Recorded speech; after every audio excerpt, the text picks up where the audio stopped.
I talk about judiciary system, and I think if we talk about judiciary reform, we waste our time. Judiciary reform, we are waste our time because judiciary system need complete change because of about 50% of judges are previous police officer, and they obey all orders come from authority, and others work as judges because of nepotism. So if we talk about reform, we need to talk about complete change in judiciary system, and allow to lawyer to work as judges in the nowadays. Thank you. Shukran. We'll take the questions and then we'll group them and then you'll address them.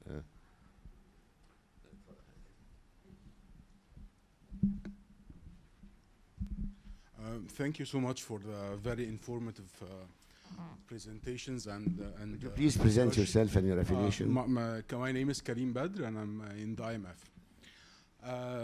My question is talking about the political reforms or the political economy of reforms. Reform needs a reformist, and reformist needs a discourse that is quite wider than a group of people that are trying to protect their interest. It's a larger discourse in the sense of a private sector-led growth, free markets that is greater than what we see now. So and in that regard, one of the big elephants in the room is the role of the state, and I mean the state with the wide range of the role of the state. And it seems that it's a question that's been resurfacing so many times in Egypt and other parts in the world, and it's very difficult to identify a territory or agree on a certain sectors where the state will intervene and others will be led to a private sector that's more efficient and more productive. So my question is, from your experience in other countries that are similar to us with a huge state-led model and military intervention, what would be a good way to address this issue? Thank you.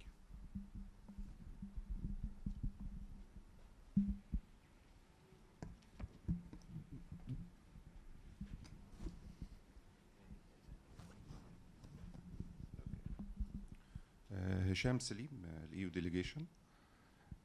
Could you raise your voice a bit? Hisham Salim, EU delegation. My question is, would it be viable for developing countries such as Egypt to target certain sectors for export that have competitive advantage on the global market and set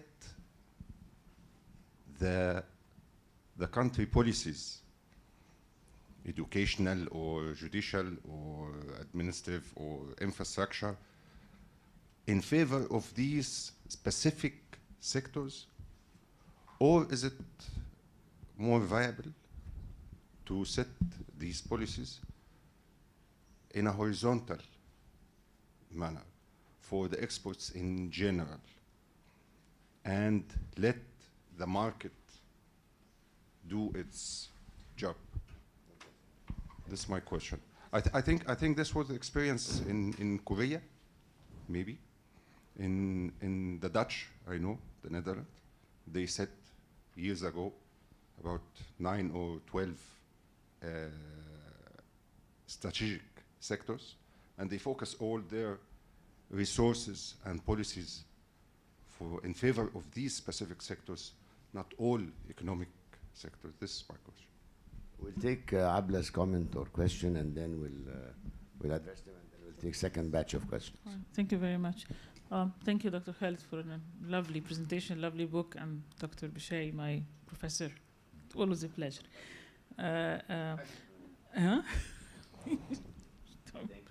Professor, I want to go to the core of your book. There's one sentence that almost says it all, and that's the reform is about changing the distribution between the winners and the losers. We tried to do it in 2011, it didn't work, it sort of boomeranged at us, okay? And you're saying that we don't necessarily have to have a revolution or big change in order to make things better. We should need to focus on improving administration, education, etc. But in each one of these fields, we are faced with winners and losers, okay? And it's very difficult to implement because of their existence. So what do you suggest in order to get over this obstruction, even at the sectoral level, if you talk about education? Is it compensating the losers a little bit so that reform can take place? What can we do?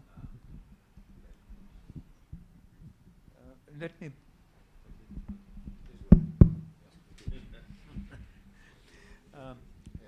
let me begin with yours, because I mean that is a fundamental question. And as I say in the book, this is one of the most difficult questions, because the winners have become winners because they have certain strengths.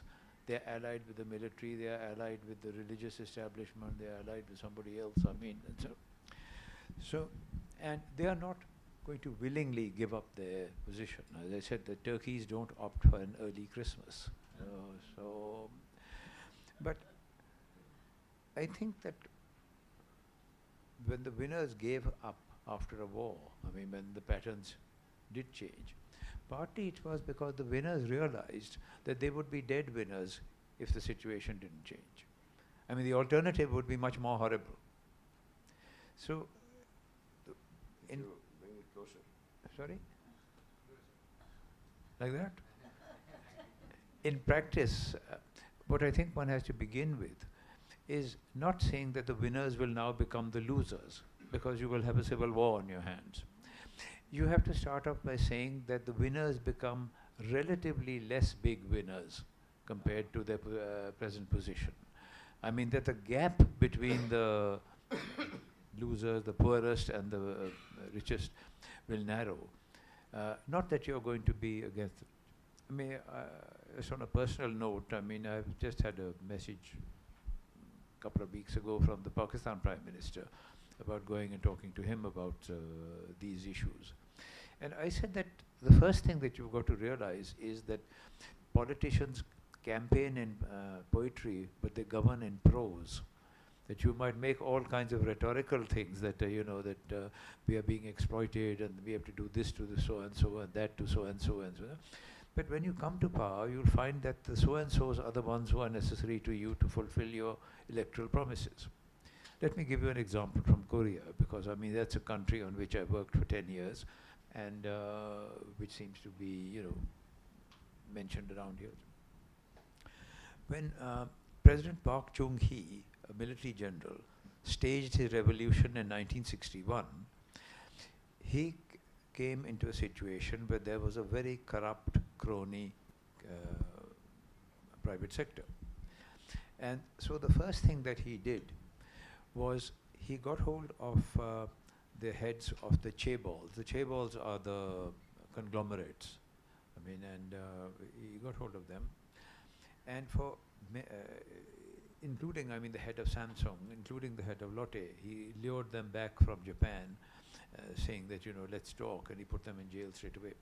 But basically what he did was that he paraded them around Seoul, carrying signs around their neck saying, "I am a corrupt swine."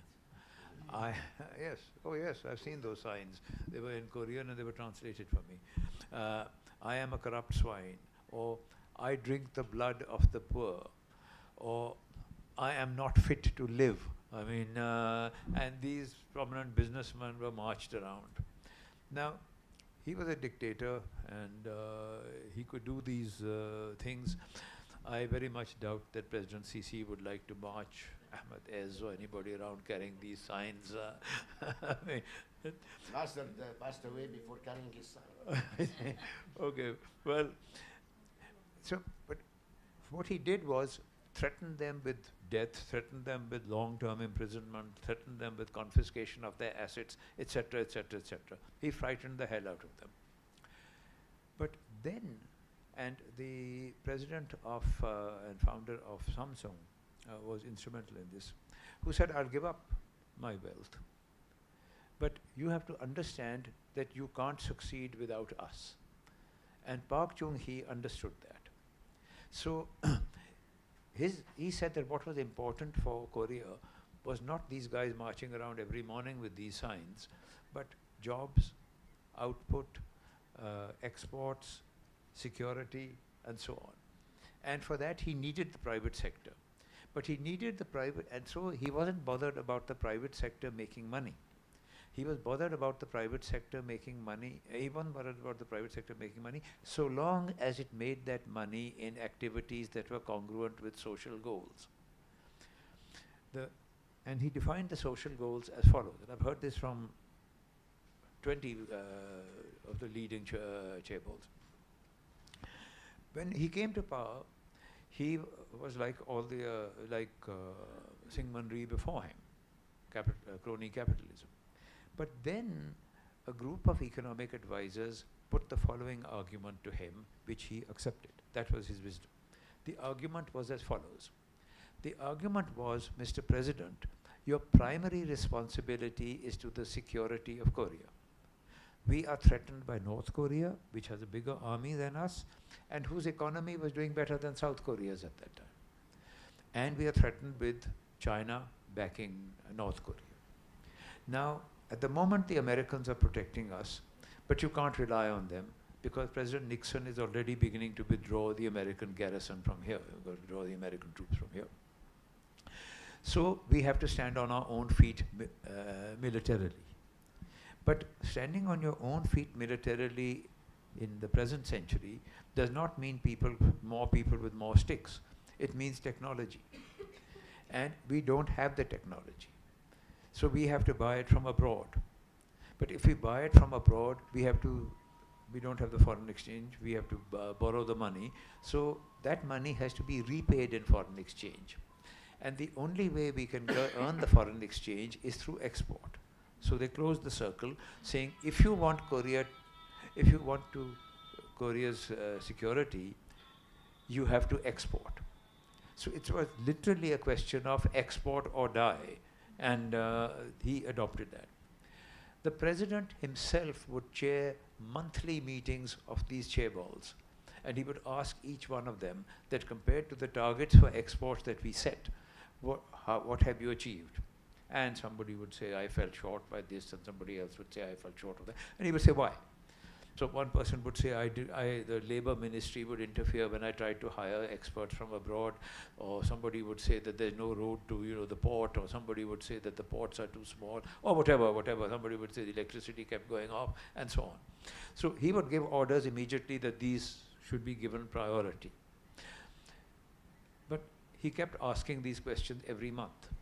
So if every month somebody kept falling short and making excuses, then he compelled that person to sell a part of his conglomerate to a successful exporter at a giveaway price. At one point, I asked the Deputy Prime Minister, I said, look, I'm fed up of hearing about Korean success stories. I want to hear about a Korean failure. So he said, what do you mean by a Korean failure? I said, I want to meet a businessman who hates the government's guts because, they made him fail. So he said, all right, I'll find you one. A couple of days later, he telephoned me and said, Khalid, are you free for dinner tonight? I said, well, depending on what you have to offer, I can make myself free. Yeah. and he said, well, the president of Kukje, which was the 8th biggest conglomerate at the time, would like to invite you to dinner, and he's one of the guys who you would consider a Korean failure. I went over. And this man began almost weeping. He said that, what the Korean government is capable of doing.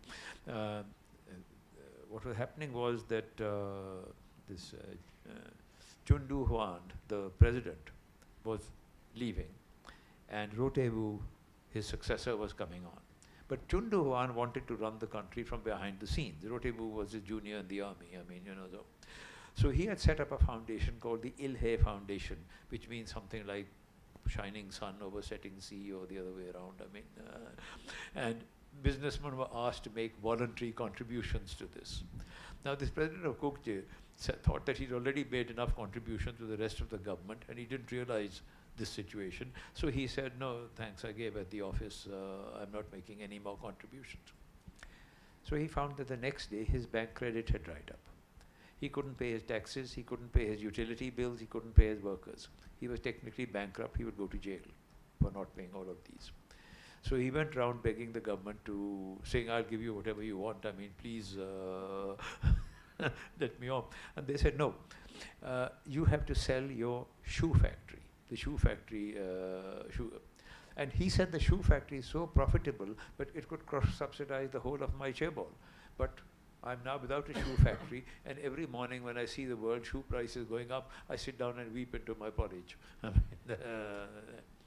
So when you're talking about a government putting development front and center and using every means for its pursuit of this goal, you're talking about this kind of thing. The president of Daewoo Heavy Industry, he told me, Mr. Ikram, 2 or 3 examples like this, and we would export our grandmothers to meet our target. I mean, I'm giving you an actual quote. He said, we'll put her on the plane and say, go wherever whichever country buys you, but I've got to fulfill my quota. Which brings me to a question that you asked about, which essentially was, should Egypt be picking winners? I mean, or should it just let the market settle? You see, Korea is the example par excellence of picking winners. That Question about the judicial reform. no, sorry. Then somebody else raised a question about picking winners. I'll come to you. Picking winners is the gentleman in the back. Okay, sorry, gentleman at the back. I apologize. I mean that, but this is the question about picking winners. You see, the problem with picking winners is that if it was very easy, all of us would be millionaires. We would all be investing in activities where we have a comparative advantage. I mean, there's mish mushkila. I mean, that. But you don't know where you have a competitive advantage. So, but the Koreans did follow this policy of picking winners. I mean, Hyundai is an example of picking a winner. Samsung already was a fairly large electronics company, but it was helped by the government. But the point is that if you are going to pick winners and subsidize them, and the Koreans subsidized them a variety of ways, but the most important one was an interest rate of 4% from the banks when the curb rate, the free market rate, was 30%. So, and they gave them tax breaks, and they gave them, you know, access to foreign exchange, and so on and so on and so on. But the point is that your resources are finite. So if you are financing sunrise industries, you pick them as winners, you have to be prepared to let sunset industries die. And where in Egypt you've got such a huge bunch of crony capitalists, I can see sunrise industries being subsidized. I find it more difficult to visualize sunset industries being identified and left to wither on the vine. I mean, that's so. I mean, you have to be ruthless in following this policy for it to work and for it to be credible. And you're best positioned to judge whether it would be credible here or whether it would work here or what modification of it would work. The second thing is that you can pick the wrong winners. Between 1973 and 1979, Korea went through what is called the heavy and chemical industry phase. And this was when they identified a number of heavy and chemical industries which would be vital for their defense. And they gave them huge subsidies and, you know, lots of lollipops. But the trouble was that then they starved the small and medium enterprises because, as I said, the amount of resources was finite. And so at that point, the prices of the products of the small and medium industries and other things that would have been bigger, they went through the roof because, I mean, naturally they were not being produced. What you were producing was oil tankers, military jeeps, trucks, tanks, I mean, this kind of stuff. But fortunately then an export boom came up, and I mean they were able to recoup most of the things and most of these industries became successful. But some of them were complete gambles. Let me take a minute and just tell you how Hyundai started. This is from the owner of Hyundai, talking through his son-in-law, I mean, because he didn't speak English and I don't speak Korean. He started life as just a high school graduate, never went to university, and who started with a motorcycle repair shop under the Japanese occupation. The Japanese occupied Korea from 1910 to 1945. Anyway, he started there. Then when the Korean War occurred, he thought that there'd be a lot of destruction, and so after that there would have to be a lot of construction. So he begged, borrowed, and bribed his way to getting a small cement factory.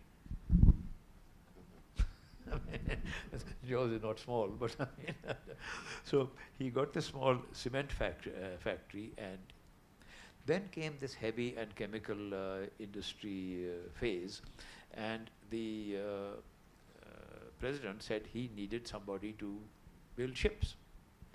So Mr. Chong put up his hand and said, "Oh, I can build ships." So he got into the shipbuilding business, who had never built a raft. I mean, he never built a boat in his life. I mean, forget. But he went around the world saying that he could build a 260,000 ton ship. And of course, nobody took him seriously, except some Greek businessman, because he knew he'd be indemnified by the Korean government if the ship sank. I mean, so he said, "Okay, you build me a ship." And now Mr. Chung was happy to build the ship, except he didn't have a shipyard. So he went to Mitsubishi in Japan, who were the bigger shipbuilders, and he said, "Build me a shipyard." And they said, "How big?" And of course he had no idea. He said, "Big enough to hold a 260,000 ton ship." So they started the shipyard, and they started laying the keel and the other parts of the ship. And they extended the shipyard, and they extended the ship. And his son-in-law told me, he said the joke in Korea was that we don't know if the ship will float. I mean, the damn thing might sink as soon as it hits water. But the man will have a shipyard at the end of it. So, but the ship floated, and it came in under budget. And then the Greek ordered another ship. And then the Koreans did what they do. They master one level of technology and then make a quantum jump to the other. The government then paid for 260,000 ton ships. So the guy made 4 ships that were identical. So he'd mastered that technology. Then, I mean, they jumped to the, whatever the other next level of shipbuilding. But it was a huge gamble. It could have failed just as spectacularly with all this money sunk down the drain. And it's quite a sight. I mean, the main Hyundai shipyard, as you know, are in Ulsan. I spent 2 days with them over there. Incredible. There are 4 dry docks, and there are huge ships being built in each of them. And all of them have to be finished at the same time because the water is let in at the same time, so they have to all float at the same time. And you can see work going on day and night over there, because I stayed in their guest house on the hill. You can see the arc lights and the welding and whatever riveting and all going on. You can't hear it because it's beautifully soundproofed. And, so picking winners has to be approached carefully. I think in Egypt's case, there are certain activities where you can identify winners. I mean, for example, you've got this beautiful cotton, and a lot of it is used for inferior cloth, for inferior clothes and so on. You can easily say that this is an area where we can get very high prices. We need brand names, we need quality, and so on and so on, and help those the producers of those goods by way of, I don't know, credit or taxes or access to the raw material or whatever is needed. But it's much more difficult to say that we're going to be a big electronics giant over here, or we are going to be a big steel manufacturer, or whatever. That's much more of a gamble, because you're in a much more competitive area over there. Sorry, did that answer the question of picking. There's another question about the private sector led reform and the role of the state. I think that's at the center of the Egyptian development question. What is the role of the state? I mean, you had a free market system, then Nasser brought in the state was dominant, then under the Fatah, I mean, the opening, you had the private sector now supposed to be dominant. And frankly, I don't know where you stand, because the private sector should be dynamic, should be delivering the goods, should be doing the exports, the employment, the production, and so on. But I don't know to what extent, and I suspect it may be to a large extent. You're simply replacing public monopolies by private monopolies, and that ain't a good thing. I mean, this is because a private sector that earns its profits by efficiency is something to be lauded. It's something to be encouraged, expanded, I think. But a private sector which earns its profits by denying competition, I mean, by preventing competition, is not something that should be lauded. Again, let me give you example. I mean, sorry, it's a personal anecdote, but it's relevant here. In my last year over here, which was 2000, I mean, as the World Bank's director, the Australian ambassador, Victoria Owen, whom you know, she had a dinner for about 20 businessmen, and Tahir Hilmi, and she invited me. And the purpose was to discuss the competition law which Tahir had written mainly. And the discussion went on for 2 hours, and every single businessman stood up and said, this implementation law is exactly what, this competition law is exactly what we need. Egypt needs competition. Egypt needs this competition law. But the circumstances are not quite right just now for it. So after this had gone through, about a dozen of them had said this, Victoria leaned over to me and said, Khalid, I didn't realize there were so many Saint Augustines in Egypt.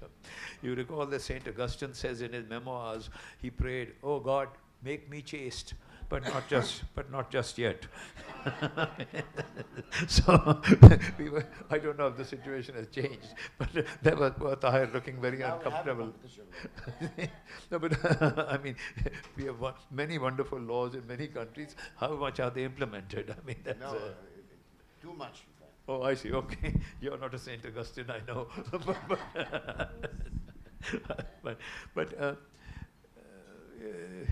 so as I told Imran Khan, I mean that you should not be anti-private sector, no matter, I mean, what your populist statements were. The private sector is the sector that's going to deliver on your promises. It's going to deliver your employment, it's going to deliver your exports, it's going to deliver your production, it's going to deliver your income increases, and actually it's doing a lot of charitable work too. I mean, it should be encouraged, all that.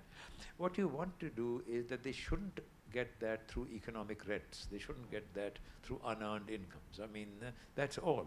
Otherwise, you should have, the heroes of your regime, of your prime ministership, should be businessmen from the private sector who have done all these things. And that's what I think should be in Egypt too. Go on, Ali? Sorry. The gentleman who asked about the judicial, I think, left. So. Yes, but he seemed to be much more knowledgeable than I was. I mean, because he said the judicial should be... no, he left. So oh, he left. Okay. Let's skip the question. Okay. Yeah. I will use this opportunity to thank the Center for inviting Khalid Ikram, a long friend and really a friend of Egypt. And we are grateful to him as economist for so many books he wrote about Egypt. Much better than local variety, I should say. Khalid, in this book, he's also going into policy, as Dr. Bishai has mentioned. And I believe he mentioned 2 or 3 areas that needs much more support.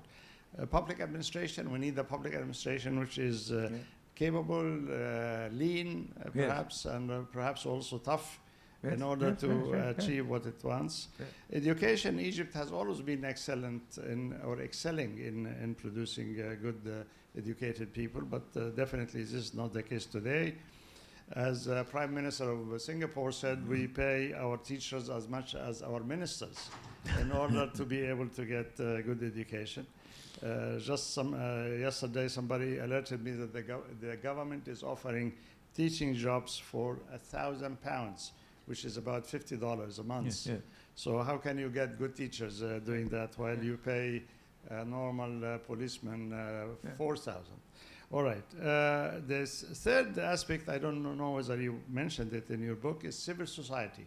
Egypt had always had a vibrant civil society in terms of education, charity, and providing services, which the government does not do or are not able to do. However, civil society seems to be not very much liked by the government. We had the civil society law which criminalizes a lot of our activities. I'm head of one civil society, and we resigned after the law came out because if you change your address without telling the government, you go to jail for 5 years. So, but they don't do the same for smugglers or drug dealers, you know. And so The law is not enforced.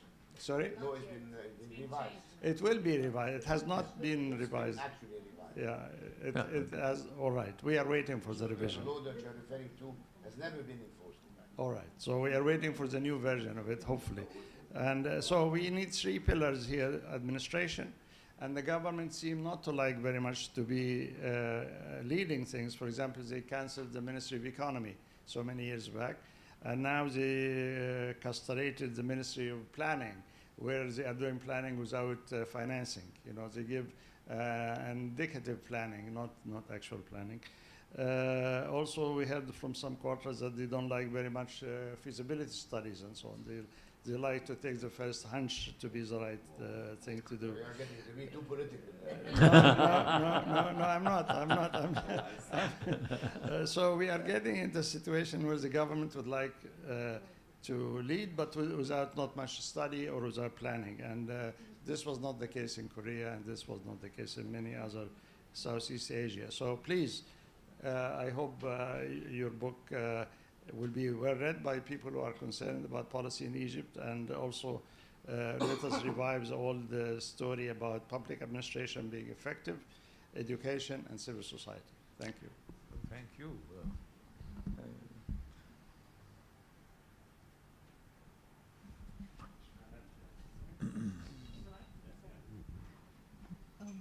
My name is Maha Mustafa, and I'm a professor at American University and a Canadian.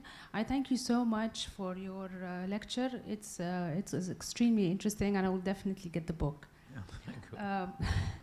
The point I want to raise is, despite your answer to Dr. Abla's question, I still don't think that this is a solution for Egypt. And despite the example of South Korea and what Korea has done, there is no guarantee that this can take place here. The thing is that since 1952, there was a system set for a certain regime, and this system is still going on no matter what happens. So it's only for winners. And summarizing what you have said, it takes a will for a certain leader to come with a certain will and determination to do this change. I think even if the will is there, the system will not allow this will to proceed. That's the comment. My question is, you said, why is Egypt very slow in reform? And I don't think I grasped what you have said very well. You said Egypt's regimes are insecure. I don't understand what did you mean by Egypt regimes are insecure because they don't have freedom for elections, or I might have not heard it correctly. No, but I just want to go back to this point, if you please. Thank you. I said that in the political literature on Egypt, the consensus seems to be that Egyptian regimes have not come to power through a legitimate election. And so Look, this is not exceptional. He's talking about the past. I'm not talking about the past, yes. Long past, the pharaohs I'm talking about. So, but this is not unique to Egypt. I mean that the Korean regime didn't come to power through an election. Park Chung-hee staged a revolution. The Taiwanese one, I mean, also there were just Chinese who migrated from mainland China to the island, and one can name many like this. But you see, it depends on how they seek to legitimize themselves. What the Korean regimes did to legitimize themselves was that, okay, we've not been elected, we are here by force, but we will do two things for you. We will give you a much better life, meaning economic development, and we will protect you against North Korea. The Taiwanese had the same promise, except we will protect you against absorption by China, and we'll give you a much better life. I mean, the result really was, just to take these two countries, not only did they have to put economic development front and center of their activities. I mean, Korean Deputy Prime Minister told me that we understood very clearly what the consequences of this would be. The consequences of this is we understand that until you have economic independence, you can't have political independence. So until we can stand on our own feet economically, we will just have to say ha there to the Americans for whatever they say, because they are the main source of finance, of technology, of defense, or whatever. So whatever our own feelings are, they'll just have to be subsumed under this. And the Taiwanese did pretty much the same. That is, a Korean Minister of Foreign Affairs told me that his instructions to his ambassadors were only two instructions. One, prevent the country where you're accredited from getting too close to North Korea. Number two, increase South Korea's exports to your country. And twice a year, the ambassadors were called back to a big meeting in Seoul, where they were asked, how have you performed with reference to these two targets? So they didn't have a confusion of aims. It wasn't, I'm going to be, the big boy in Africa, in the Middle East, in the Arab world, in the Muslim world, in the non-aligned world, and so on. I mean, each one of these is a praiseworthy object. I mean, I'm not for a moment trying to run this down. But I'm saying that each one of these then has a consequence. And you have to live with these consequences. If Pakistan wants to have the bomb, then it'll have to eat grass. And it chose to eat grass and got the bomb.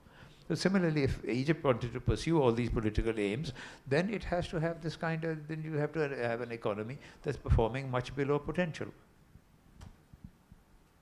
That's I hope that's clearer.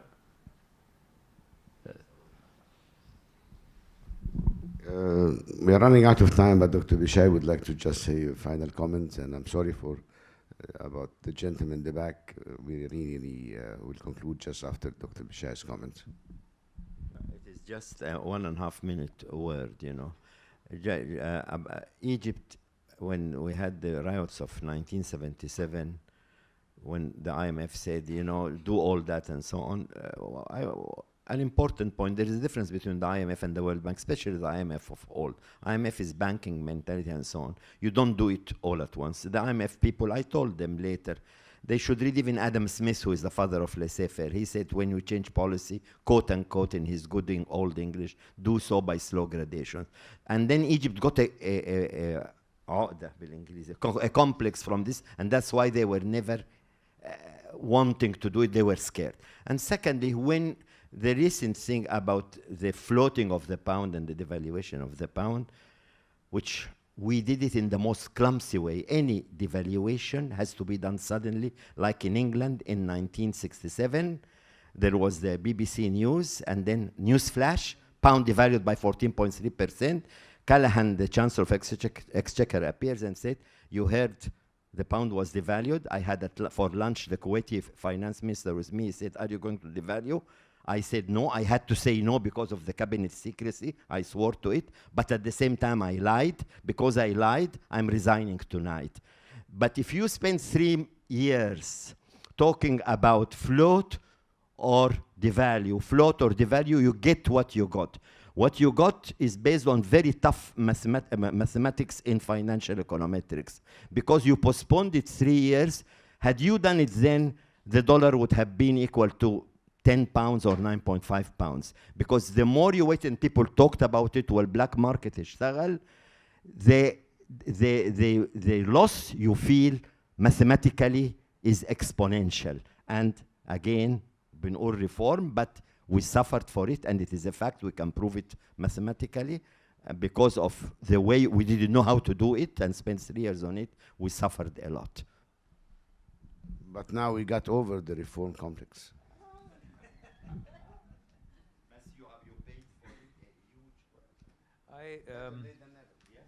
I just want to conclude with yeah, it's alive. With a very brief remark. I think that when outsiders come to advise Egypt, I mean, it was your IMF story, Dr. Bishai, that reminded me.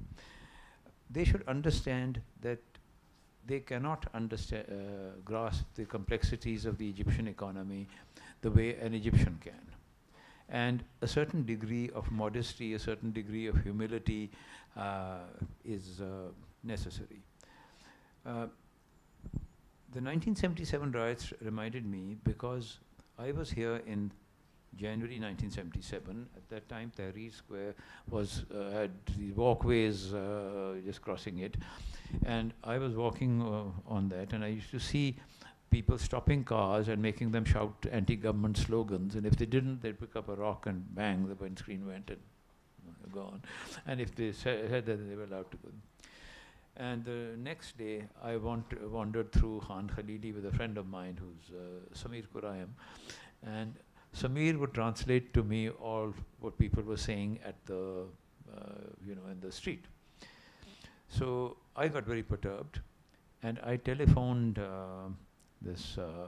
the World Bank, my chief economist, Vinod Dubey, and I told him, I said that, look, I'm really worried that if the World Bank joins the fund in twisting Egypt's arm, we may unleash some terrible things on the Egyptian people that we have would be against all the development goals that we have for ourselves. So, and this went on longer, I don't want to waste your time with it.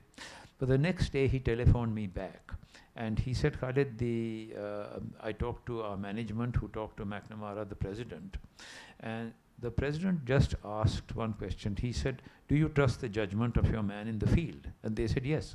So he said, then why are you asking me this question? I will split the bank from the fund. And so he then authorized me to make a statement that the first consultative group for Egypt would take place, whether or not there was a fund agreement, that we would chart out a path of reform, and the pace of the reform could be discussed with the Egyptians. I mean, that. So I made this pitch to Kaisuni and Hamid Athai and, Salah Hamid and so on, I mean, at that point. And we separated our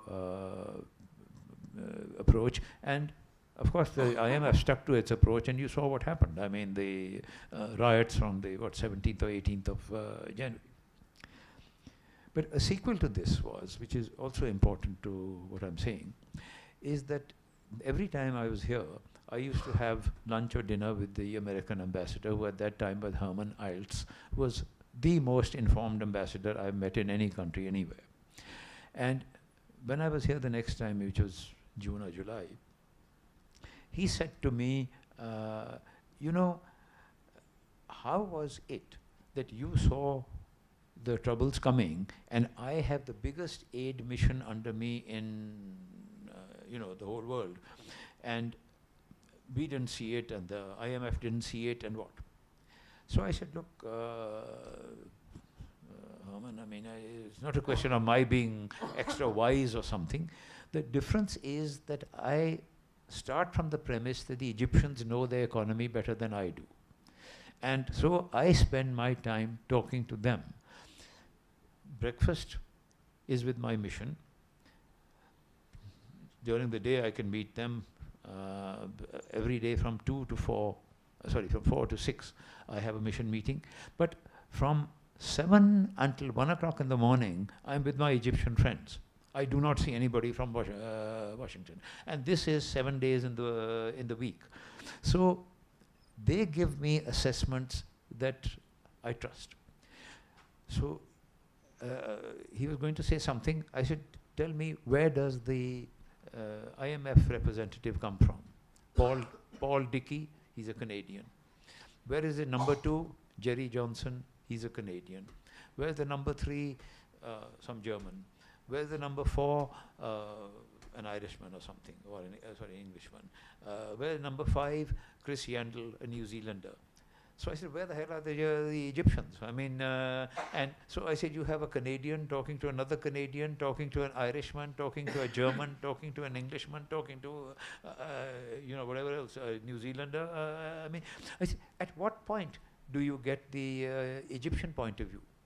So he was silent. And I said, where does your mission live? I said, I know you live in Wilcox Street. I mean, that and the embassy were there. But where do the rest of you guys live?